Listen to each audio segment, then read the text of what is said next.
காலையில இருந்து வேலை செஞ்சு டயர்டா இருக்குது. மாமியார் வேற ஆளை காணோம். கடைக்கு எங்கேயாவது போயிருப்பாங்க. கொஞ்ச நேரம் தூங்கி ஏந்துக்கலாம், நிம்மதியா இருக்கலாம்.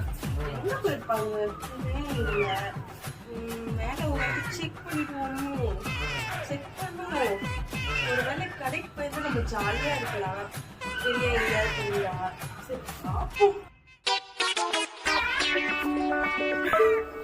அதான் போனாலே சரி.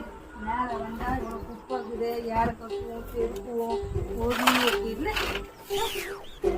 பண்ண சொன்னா பண்ணிட்டு சொன்னா சுற்றிட்டு இருப்பாங்க. எந்தவா இவ்வளோ ஜூஸ் இருக்குது மேலே, இதெல்லாம் ஏற கட்டுவோம், ஒரு வேலைக்கு என்னதான் பண்ணுறது? நம்ம பார்த்தாங்க, நம்ம காலி ஓடி